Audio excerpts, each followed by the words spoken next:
Comme première vidéo, nous allons parler du premier Pokémon du Pokédex et de sa lignée évolutive. Je parle donc de Bulbizarre, Herbizarre et Florizarre. Bienvenue sur le Sylvedex. Nous commençons donc avec Bulbizarre, Pokémon de la première génération, ayant la première place du Pokédex. Ce Pokémon fait partie des starters de la première génération, étant le choix de type plante dans la version rouge, bleu, jaune, vert feuille et rouge feu. Ce Pokémon possède donc le type plante, mais également le type poison, étant donc la seule forme petite évolution ayant un double type parmi les starters de la première génération. Il possède deux talents. Le premier est Engrais, un talent qui augmente la puissance des capacités de type plante quand les PV du Pokémon sont à moins de 1/3 des PV globaux. Et il possède également un talent caché obtenu à partir de la 5ème génération, Chlorophylle, qui permet de multiplier par 2 la vitesse du Pokémon sous le soleil. Comme information supplémentaire, ce Pokémon possède un taux de capture de 45 et un équilibrage de sexe de 12,5% de femelles et de 87,5% de mâles. Pour les personnes intéressées par l'élevage, il faut 5120 pas pour le faire éclore un œuf de Bulbizarre. Pour ce qui est du Pokédex, il nous indique que Bulbizarre passe son temps à faire la sieste sous le soleil. Il a une graine sur son dos depuis sa naissance qui grossit un peu chaque jour. Il absorbe les rayons du soleil pour faire doucement pousser la graine. Quand il est jeune, il absorbe les nutriments conservés dans son dos pour grandir et se développer. Pour ce qui est des statistiques, il possède une base assez équilibrée avec une statistique penchant vers le spécial. Bulbizarre évolue ensuite en Herbizarre au niveau 16. Ce Pokémon est très semblable à Bulbizarre, partageant le même double type et les mêmes talents.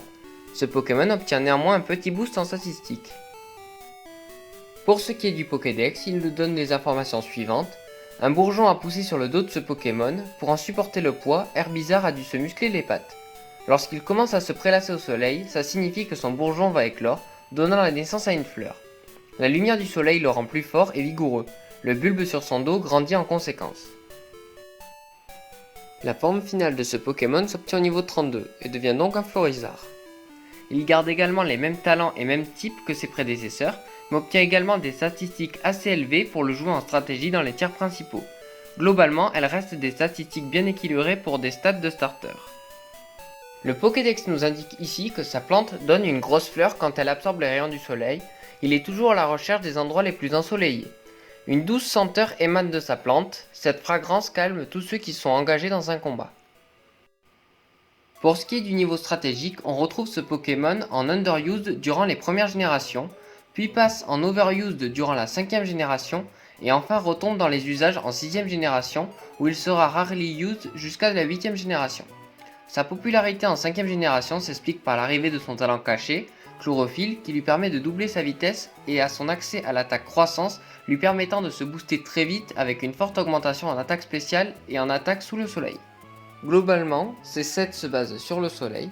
On a pour exemple un set de poseurs de soleil avec Zénith, Croissance, Giga Sensu, PC Feu ou Bomberk, avec la roche chaude, notamment utilisée en 5ème génération. On a également un set de Sweeper sous le soleil avec Croissance, Giga Sensu, Bomberk et Balle Météo qui va lui donner une attaque feu boostée sous le soleil et qui permet de passer les types glace et acier qui peuvent le wall. Il se combine extrêmement bien avec un Life Orb. Il faudra alors monter les EV en max vitesse et attaque spéciale. On peut également retrouver des sets plus défensifs car ce Pokémon possède pour commencer une bonne statistique en défense, un type poison qui l'immunise à toxique, ainsi qu'un bon panel d'attaques défensives, avec Vampigraine, Synthèse, Poudre de dos, couplé à Clonage et Toxique qui permettent d'éliminer une menace potentielle. Il faudra leur mettre les EV max HP et répartir sur la défense spéciale et la vitesse le reste.